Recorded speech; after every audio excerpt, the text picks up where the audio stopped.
gẹ́gẹ́ bí àkọọ́lẹ̀ lọ́wọ́lọ́wọ́ báyìí àwọn ọba mẹ́rìnlá ló ń bẹ ní Ọ̀yọ́ Aláàfin lọ́wọ́lọ́wọ́ báyìí 14 traditional rulers ní ń bẹ nílùú Ọ̀yọ́ Aláàfin lọ́wọ́lọ́wọ́ bá a ṣe ń sọ̀rọ̀ yìí o. eléyìí tó wáyé ní ọjọ́ kẹta lóṣù kejì yẹn àwọn olóyè Oyomesi wọ́n wà nínú àwọn tó gbadé tí wọ́n dọba. baálẹ̀ àgọ́jà Alago ọjà àwọn náà ti kó baálẹ̀ àwọn náà ti dọba aládé báyìí. ṣùgbọ́n lẹ́yìn tí àwọn èèyàn ń jẹ lẹ́nu jù táwọn èèyàn ń sọ jù òun ni ti Alago ọjà yẹn bí baálẹ̀ àgọ́ ọjà bó ṣe di ọba aládé táwọn náà dọba nílùú Ọ̀yọ́ lónìí. tábà ń ka ara àwọn ọba aládé o nílùú Ọ̀yọ́ o baálẹ̀ nílùú Ọ̀yọ́ náà ni baálẹ̀ àgọ́ ọjà ajẹkànlẹ̀. lára àwọn ọba aládé nílùú Ọ̀yọ́ òní Onífìdítì òní Awẹ́ àti ọ̀pọ̀ tó lọ́wọ́lọ́wọ́ báyìí dàbí di 14 ọba aládé táwọn náà ní Sàmúwà.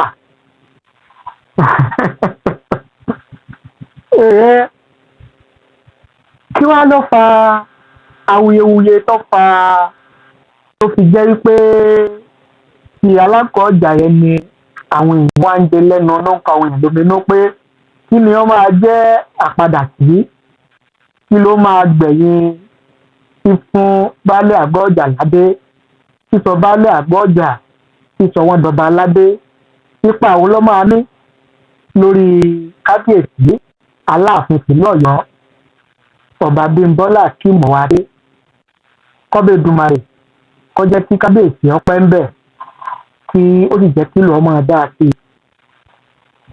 àwọn èèyàn wá wò pé ìgbésẹ̀ tí gómìnà tàbí tí ìjọba tẹ́ bá ṣe ń wọlé bá ní pín o ẹ bá ní ṣíà rẹ̀ kó lè bá káàkiri.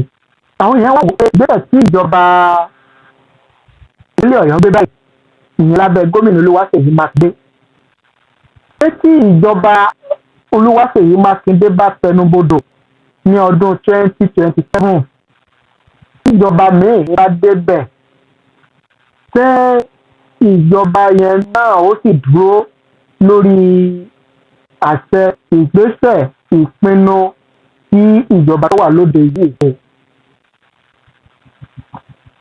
àwọn èèyàn ń kó pé torí pé ìlú Ìbàdàn ni gómìnà tó wà ń bẹ̀ lọ́wọ́ yìí ti wá ló jẹ́ kó rí ṣe ló jẹ́ kó ṣe bẹ́ẹ̀ ó sì jẹ́ kó rí ṣe.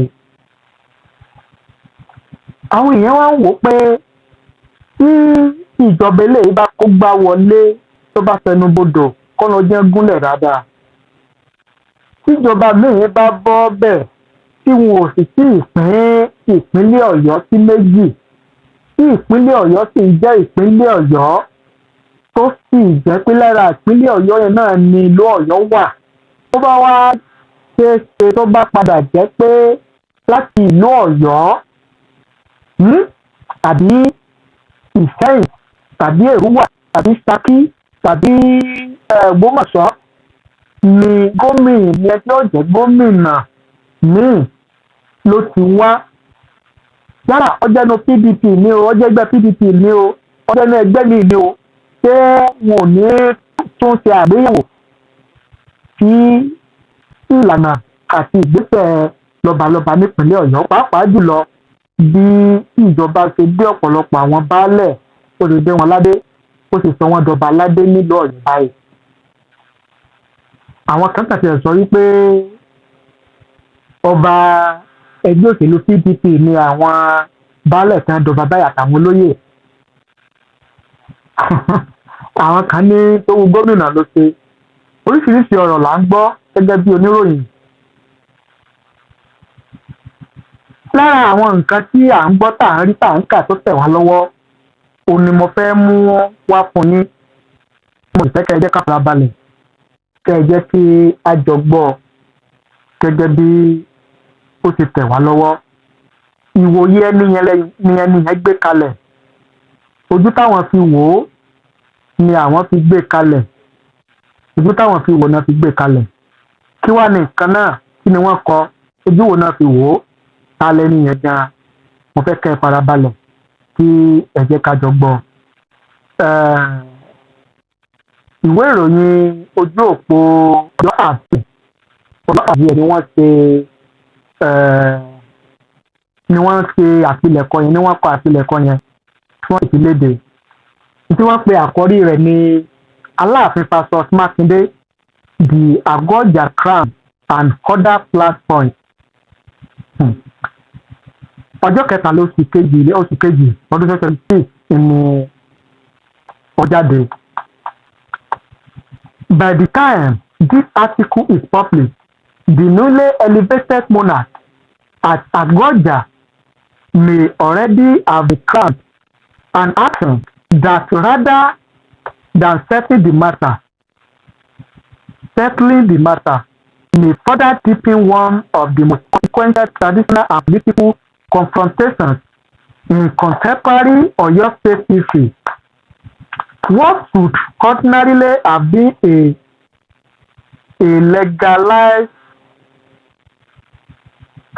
localized chieftaincy development has instead evolved into a wider institutional context, drawing the revered throne of the Alaafin into an increasingly tense engagement with the Oyo State government under Gomina Seyi Makinde.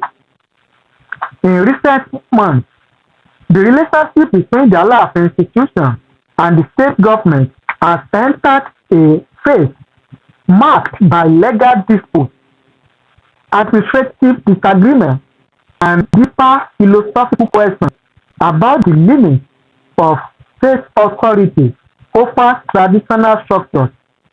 What initially appeared as routine governance decisions has gradually unfolded into a broader confrontation between ancestral hierarchy and constitutional power. At the center of this unfolding drama lie two major flashpoints: the legal context over the elevation and recognition of the Àgọ́jà tool within Oyo town, and the restructuring of the leadership framework of the Oyo State Council of Obas and Chiefs. The Àgọ́jà dispute, now before Nigeria Supreme Court, represents the most immediate legal battleground. The conflict stems from the state government decision to recognize, formalize, and elevate the Baale of Àgọ́jà, a move strongly opposed by the Alaafin palace.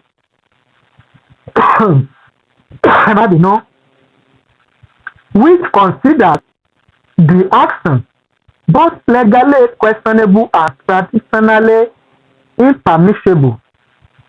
Historical records show that the legal challenge was originally instituted by the late Alaafin Ọba Lamidi Adeyemi and has since been sustained by the present monarch Ọba Bimbo Akinwowade as part of what palace authorities described as an institutional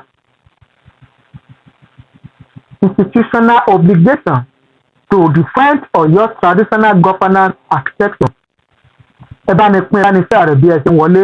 Ní àgbéyẹ̀wò náà ni ọ̀rọ̀ ìṣẹ̀lẹ̀ eléyìí tó ń lọ lọ́wọ́ nílùú Ọ̀yọ́ láàrin kábíyèsí ọba Adéyẹmí àbí láàrin kábíyèsí ọba Bímbọ́lá Akínwowade ẹlẹ́wẹ̀ẹ́sì Aláàfin ìlú Ọ̀yọ́ àti ìjọba ìpínlẹ̀ Ọ̀yọ́ lábẹ́ gómìnà Olúwaṣèyí Mákindé nípa bí ìjọba ó ṣe dé ọ̀pọ̀lọpọ̀ àwọn baálẹ̀ àti àwọn olóyè Oyomesi tó ti dé wọn ládé.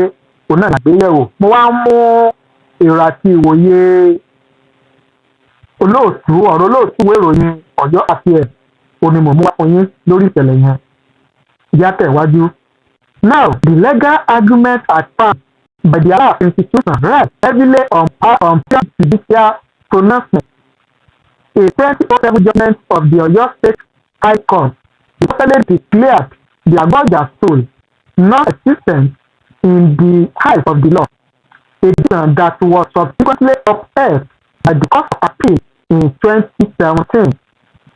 On the strength of this subsequent ruling, the palace contends that any attempt by the state government to recreate, recognize, elevate, or install a holder on the suit amounts to disregarding body judicial decision. Consequently, the Supreme Court has been urged to restrain the governor and render authority from proceeding with any installation pending final determination of the appeal, which is warning that any correction conducted in the interim could amount to contempt of court. However, beyond legal technicalities, the Agboja controversy carries for deeper traditional implications within the historical governance structure of the Yoruba.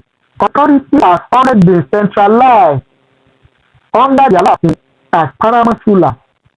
Subordinate chiefs and baronets derive legitimacy from the throne rather than existing as parallel monarchs within the metropolitan domain. The elevation of a baronet to officer status within Oyo Township is therefore not merely an administrative exercise. It strikes at the core of territorial jurisdiction, spiritual hierarchy, and symbolic supremacy. From the palace perspective, creating or upgrading crowns within Oyo Town risks fragmenting traditional authority and establishing precedent for multiple quasi-independent monarchs to emerge within what has historically functioned as a unified traditional sphere. The concern therefore extends beyond Agboja itself to structural ripple effects such recognition could trigger.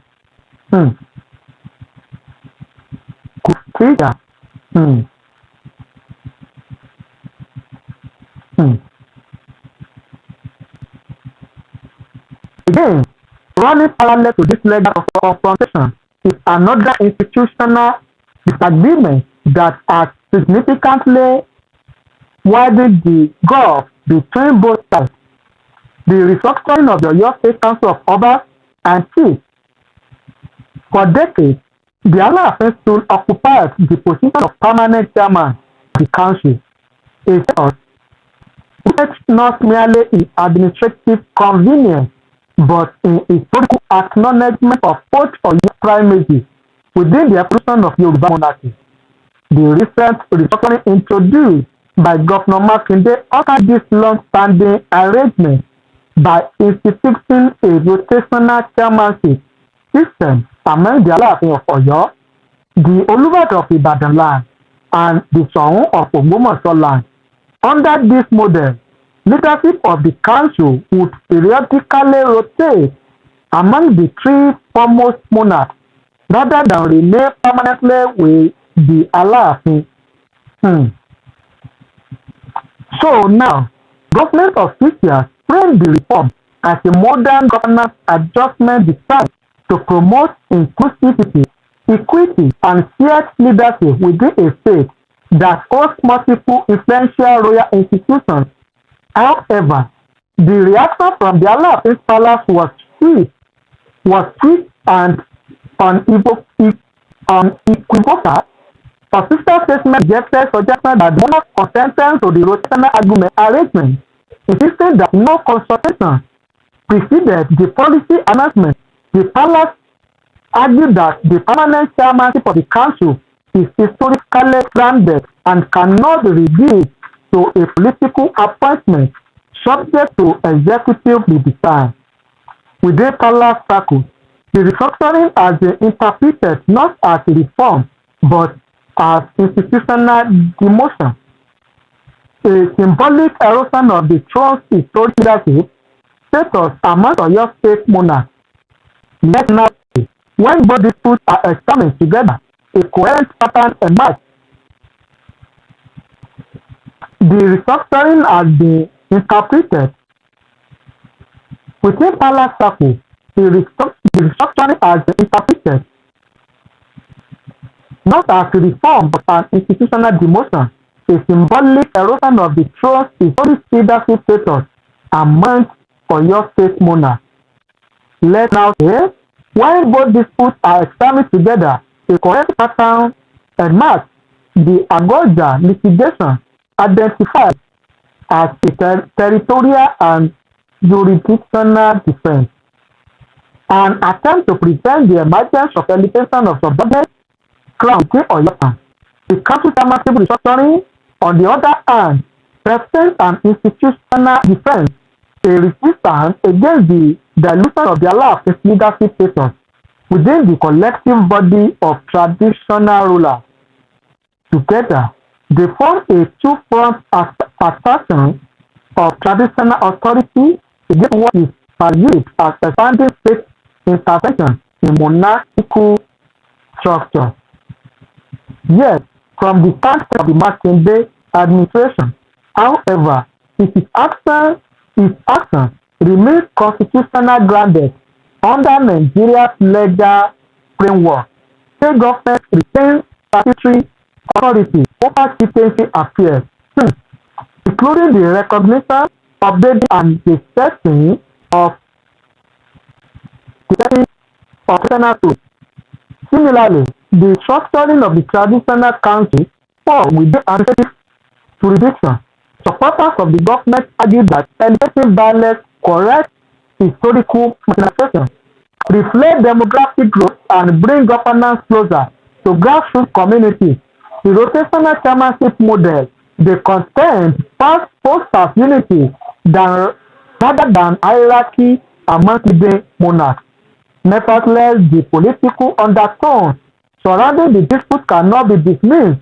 Traditional rulers remain influential actors within Nigeria's socio-political ecosystem. Wielding cultural legitimacy and grassroots mobilization power that elected officials often depend on. Consequently, tensions between a paramount ruler and a sitting governor inevitably reverberate beyond palace corridors into broader political calculations, particularly in a state with deep historical consciousness like Oyo. What is unfolding, therefore, transcends tools and titles. It is a negotiation over the evolving balance between ancestral hierarchy and democratic governance. While the court will ultimately determine the legality of Agoja's elevation, the wider question extends beyond judicial pronouncement. It touches on whether modern political authority can redraw traditional power structures or whether such structures remain bound by historical continuity and cultural consent. As proceedings continue and institutional positions harden, Oyo State stays as a defining intersection, whether counts meet constitutions and where ancient authority must either coexist with or contend against modern state power. The eventual outcome will not only shape the future of Agoja and the leadership dynamics of the Urban Council, but may also establish enduring precedents for how far government can go in restructuring traditional institutions across Yoruba land and Nigeria at large. Let's see what the future brings. Ẹjọ́ kan gbogbo eléyìí tí ẹ ti ń gbọ́ látàárọ̀ yẹn, òun náà ni Ògúngbílé Emmanuel Olúdọ̀tun. Ọkọ̀ jáde, ọkọ̀ iléeṣẹ́ ìròyìn Ọ̀yọ́ Àfihàn wọ́n gbé jáde. Òun náà lẹ́gbọ́ tí a mú wá fún yín lórí awuyewuye tó ń lọ, ìgbésẹ̀ ní ìjọba ìpínlẹ̀ Ọ̀yọ́ tí wọ́n gbé bí wọ́n ṣe sọ ọ̀pọ̀lọpọ̀ àwọn baálẹ̀ àtàwọn olóyè Oyomesi tí wọ́n ti jọba wọ́n ti fọ́n sọ́wọ́n jọba aládé ní ìlú Ọ̀yọ́ Aláàfin léyìí tó mú kí ọba kó pé mẹ́rìnlá lọ́wọ́lọ́wọ́ báyìí nílùú Ọ̀yọ́ Aláàfin àti àwọn awuyewuye tí ó súyọ lórí bí wọ́n ṣe sọ alága ìgbìmọ̀ lọ́balọ́ba nípínlẹ̀ Ọ̀yọ́ tí wọ́n ṣe sọ di jẹkínjẹ rotation láàrin àwọn ọba aládé mẹ́ta nípínlẹ̀ Ọ̀yọ́ Aláàfin Olúbàdàn àti Ṣọ̀ún. Òun náà ni ẹni yẹn kọ èrò tiẹ̀ lórí tí mo sì mọ̀ pé yìí náà ti gbọ́. Ó yọ fàṣàrán ó sì parẹ̀ dáadáa. Ó ní ọ̀rọ̀ àwọn ẹ̀ṣẹ̀ bẹ̀rẹ̀ àti MC Ọlámilékan Ògúnṣọlá ẹ̀ṣẹ̀ àwọn ìdarapọ̀ wa. Ẹ bá ní fún ẹ bá ní sí ààrẹ bẹ́ẹ̀ ṣe ń wọlé ẹ bá ní sí ààrẹ lórí àwọn social media platform tí ẹ bá mọ̀ tí ẹ bá ní ìtẹ́tẹ́ wà ń bẹ̀. YouTube ni Facebook ni TikTok ni X ẹ̀bọ́dẹ̀ sí Instagram WhatsApp Telegram bá ní sí ààrẹ. Ó ní ọ̀rọ̀ yín ọ̀sẹ̀sẹ̀ wà ńlẹ̀ pàápàá jùlọ ti Alago ọjà yẹn kó ti wà ńlẹ̀ tipẹ́ láti ayé kábíyèsí Adéyẹmí kẹta Aláàfin Lámídì tí ó wájà èmi ti wà ńlẹ̀ sílé ẹjọ́ sì ga ilé ẹjọ́ gíga tó ga nígbà yẹn ní ọdún 2007 wípé kò sí recognition fún ìjàkọjà nílùú Ọ̀yọ́. Bí ìjọba ti wá tún gbégbèsè lórí rẹ̀ pé Alago ọjọ́ di ọba aládé o yóò kò ní baálẹ̀ gan yóò dọ̀ba aládé òun ló mú kí kábíyèsí Aláàfin tìlú Ọ̀yọ́ kí wọ́n pe bẹ̀lẹ́ ẹjọ́ ilé ẹjọ́ tó ga jù lórí Nàìjíríà Supreme Court wípé kán bá wọn dá gómìnà kọ́kọ́ lórí ìgbésẹ̀ pé torí ẹjọ́ ti ilé ẹjọ́ gíga ẹjọ́ yẹn tí ọ̀rọ̀ yẹn sì wà ní láàfikọ̀ sí ni pé ìjọba kankan ò tí ì lẹ́tọ̀ọ́ láti ìgbésẹ̀ kan lórí rẹ̀ láì jẹ́ pé ilé ẹjọ́ kòtẹ́milọ́rùn wọ́n ṣe ìpinnu wọn lórí ẹjọ́ yẹn. Ṣùgbọ́n bí ìwé láti ilé ẹjọ́ tó ga jù lórí Nàìjíríà tó yọ wá dé ọwọ́ ìjọba o ṣáájú ọjọ́ 13 oṣù kejì tí wọ́n ṣe ètò yẹn tí wọ́n dé àwọn baálẹ̀ yẹn ládé tí wọ́n dọba ètò yẹn wáyé àìsàn tí wọ́n rí ìgbàyàwó ìta láti ọ̀dọ̀ ilé ẹjọ́ tó ga jù lórí Nàìjíríà Supreme Court. Bákan náà onídèéjé yẹn ó sọ ọ́ dájú pé tá a bá ní ká tún wo abala tòfin ilé ẹjọ́ bá lẹ́tọ̀ọ́ ìjọba láṣẹ ibi pé tí ó jẹ mọ́ à ń ṣe ìgbéga fún àwọn traditional ruler èmi baálẹ̀ ni o èmi ni olóyè ni o èmi ni ọ̀bádé ni o pé ìjọba ló lágbára lẹ́tọ̀ọ́ láti ṣe ìgbéga fún wọn láti gbé wọn ga gẹ́gẹ́ bí ẹnìyẹn ti sọ. Ẹ̀yin gẹ́gẹ́ bí ẹnìkan tẹ́ ń wò wá tẹ́ ń gbọ́ wa kí ni èrò àti òye ti yín lórí eléyìí? Mo fẹ́ kẹ́ ẹ fi ṣọwọ́ sí wa kí ẹ jẹ́ ká mọ èrò àti òye ti yín nípa bí gómìnà ìpínlẹ̀ Ọ̀yọ́ Engineer Olúwaṣèyí Makinde bí wọ́n ṣe sọ ọ̀pọ̀lọpọ̀ àwọn baálẹ̀ àti àwọn olóyè Oyomesi bí wọ́n ṣe sọ wọ́n dọba aládé ní ìlú Ọ̀yọ́. Ẹ jẹ́ ká mọ̀ ẹ̀rí ṣọwọ́ sí wa ipa wo ẹ̀yin lérò pé yóò ní nílùú Ọ̀yọ́ pàápàá jùlọ tí ipò Aláàfin ìlú Ọ̀yọ́ ẹ mọ̀jà sọ pé bóyá ẹ mọ̀jà sọ ẹni tó wà lórí ipò ẹ jẹ́ ká wà lórí ìpínlẹ̀ ẹ jẹ́ ká sọ ipa tó máa ní bí ọ̀pọ̀lọpọ̀ àwọn baálẹ̀ wọ́n ti dọba tí ọ̀pọ̀ àwọn olóyè Oyomesi táwọn náà dọba aládé báyìí tó ń mú kí ọba tó wà nílùú Ọ̀yọ́ nìkan nílé Ọ̀yọ́ tó mú kọ́lé mẹ́rìnlá báyìí nípa àwo ló máa ní lórí ìwà Aláàfin ìlú Ọ̀yọ́ ní ìsìn àti lọ́jọ́ iwájú. Ẹ fi ṣọwọ́ sí wa láàrin kọ́mọ nísàlẹ̀ fídíò yìí á kà á sì ṣe àgbéyẹ̀wò rẹ̀ gẹ́gẹ́ bí ìṣe wa. Ẹ ṣe bẹ́ẹ̀ sí ń wò wá ẹ ṣe bẹ́ẹ̀ sí ń gbọ́ wá tẹ́yìn náà bá ní okùn láti bá wa sọ lórí eléyìí tá a mú wá tàbí lórí àwọn ọ̀rọ̀ míì tí a ti gbéyẹ̀wò sẹ́yìn lórí ìkànnì yìí lórí àwọn ọ̀rọ̀ tó ń lọ nílùú. Ẹ fi ṣọwọ́ sí wa láàrin comment tàbí kẹ́ ẹ bá wa sọ̀rọ̀ pẹ̀lú ẹ̀rọ ìbánisọ̀rọ̀ WhatsApp only ní o.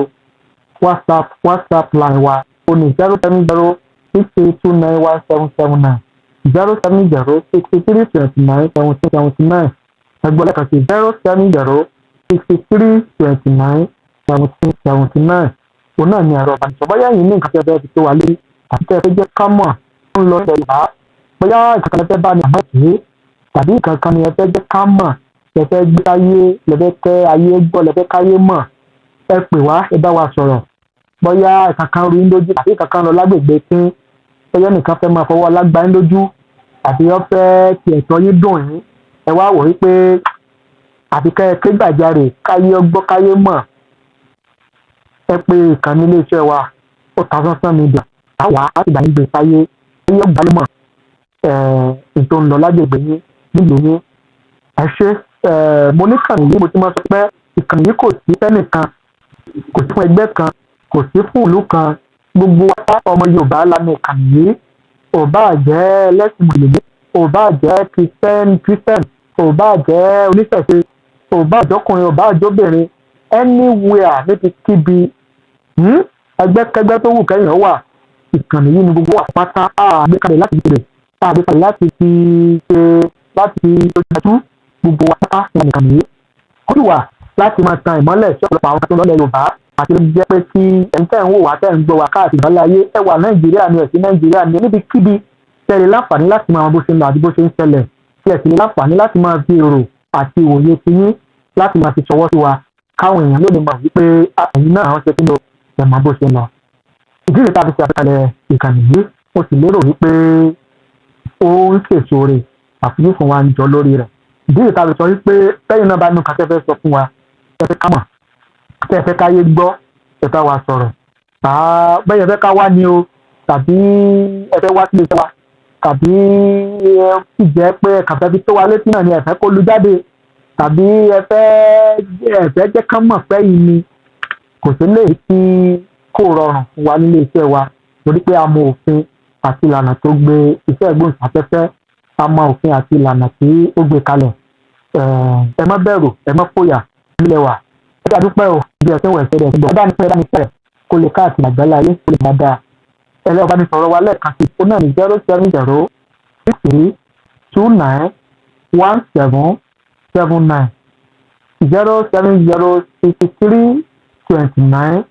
070291779 fún náà ní ẹ̀rọ ìbánisọ̀rọ̀ wa ní ilé-iṣẹ́ social media ẹ bá ní pẹ́ bá ní ṣé ààrẹ o ibi tẹ́ fún wa kò ní fọ́ ibi tẹ́ fi ń gbọ́ wa kò ní láti Èdùmàrè